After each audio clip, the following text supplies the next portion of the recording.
Welcome to part one of chapter 6, which is talking about what I will call critical methods. It's a larger category. It includes rhetoric, but we don't tend to focus on rhetorical theory here at Santa Clara a whole lot. And many of us do critical methods. So they overlap. It's a larger category. Anyway, what is the point of critical perspective and critical approaches to research? It's to analyze persuasively, right? It's to analyze a text and make an argument and say, this is what it means to me. Now, it could mean something else to you. You're not saying it doesn't, but you're trying to persuade people that your version of the truth is an interesting, useful, provocative version of the truth.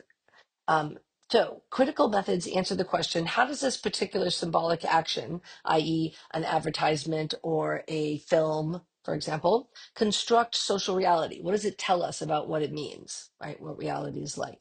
There's no specific and predefined or step-by-step procedures. There's tons of those for quantitative. There's less, but definitely still some for qualitative. By the time you get all the way over to here, where it's more somewhere between the subjective and the intersubjective, right? It's definitely a subjective argument in terms of the emphasis that somebody is placing on it. But there's also, it's a very personal process of sort of forming an argument and then figuring out how best to construct it and then writing and rewriting it until it's very strong. Doing this kind of analysis of other people's messages that they've produced can actually improve your skills for constructing messages. So, for example, if you want to make films, you need to watch and analyze and think about a lot of films. If you want to do advertising, you need to think about and watch advertising. If you want to do public health messages, you need to think and critique public health messages so that you can help design better ones. All right, so rhetoric, or speaking in any kind of form, it can also be visual and for things like film, right? But all of this is the use of symbolic action. Now, symbolic action is speech, right? It's verbal and nonverbal, both visual and something that's auditory, right? By human beings to work together to make decisions about matters of common concern and to construct social reality. So it's persuasive, right? I'm trying to convince you this is the way I see the world, and this is therefore what that means we should do about it, at least some in part. So we put together these analyses, and they used to be very traditionally about speeches, particularly presidential speeches or suffragist or abolitionist speeches or civil rights movement speeches, and those are all very important. But now it's really broadened out. People do critical analyses of, which are also rhetorical, of photographs, of monuments, of flags, of various kinds of other social media representations. This is all communication, whether intentional or not, and it is a form of action in the world, right? If you speak up, that's a form of action, some of it much more consequential than others, of course. And a text is whatever it is that the critical researcher is examining. Now, this often starts with what's called semiotics, which is actually a very complex field, and we're not going to get very into it, but we're going to take two very useful concepts from it. One, which is denotative and connotative meanings. Denotative meanings are the little or common sense or overt, like literally what's happening in the picture or what is purported to be happening. This is ostensibly value-free and objective. It's just showing you this one thing, right? But then the connotative meaning is the emotional and or cultural meanings.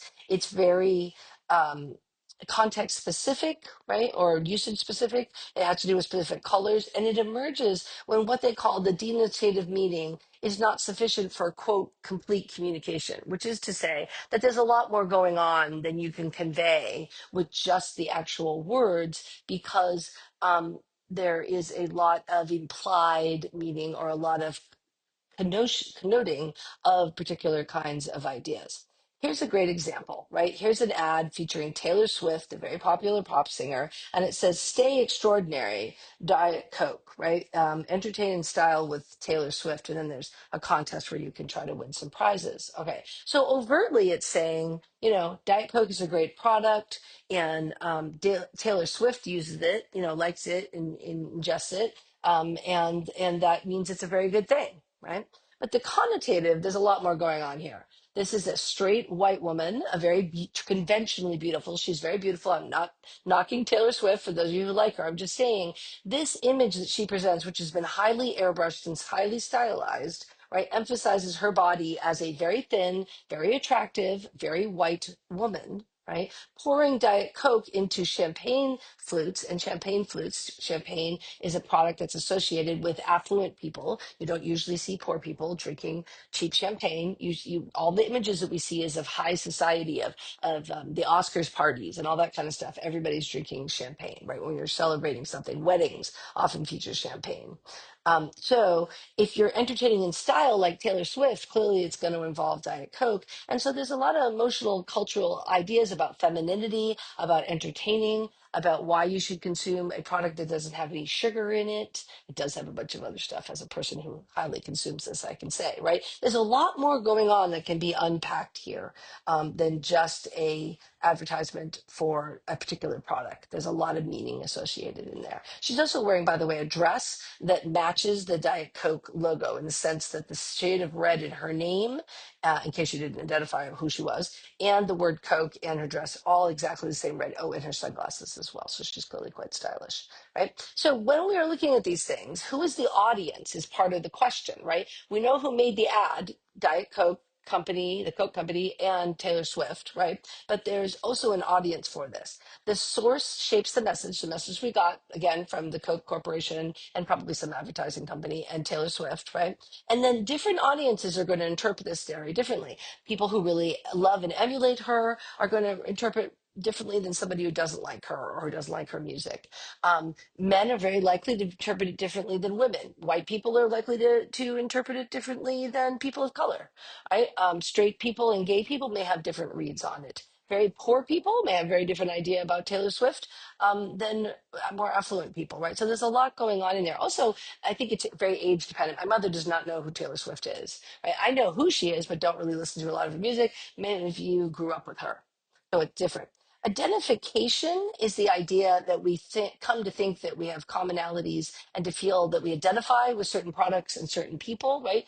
If you're a Swiftie, that means you really like and identify with her. I'm definitely a Diet Coke person. If you come to my office, I have a biplane made out of Diet Coke cans. And I have a poster that says, if I had enough Diet Coke, I could rule the world. And I have like magnets and things that people have given me over the years. So clearly I'm identified with it strongly. Okay, so one other way to think about critical, although most people don't use Burke, is a very traditional way. It's a very good way to start unpacking images. This means you look at the agent, the act, the agency, the purpose, and the scene. Kenneth Burke's pentad, five things, right? It's sort of like the journalistic one, but without the when that gets put in with the where in the scene. So who's the agent? You know, who's supposedly taking an action? What kind of act did they take?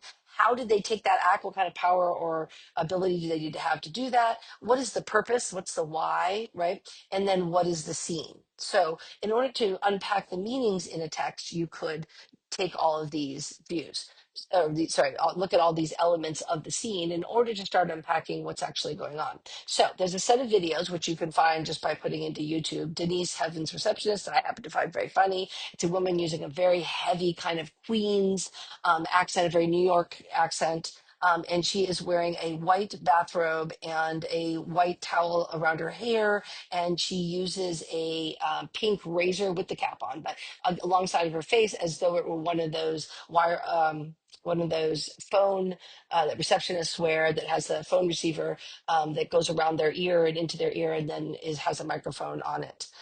And she answers questions in heaven, and I find them extremely funny, and some of them are a little bit touching as well. But anyway, who's the agent? Well, it's pretending. Hey, what if there's a receptionist in heaven? What would that be like? What does that say about heaven? What does that say about women? What does that say about all kinds of things? Right. So the agent is this receptionist, this woman.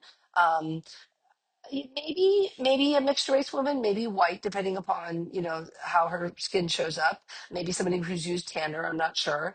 um, but a conventionally attractive person. What is the act? Well, she is literally answering phone calls they received in heaven.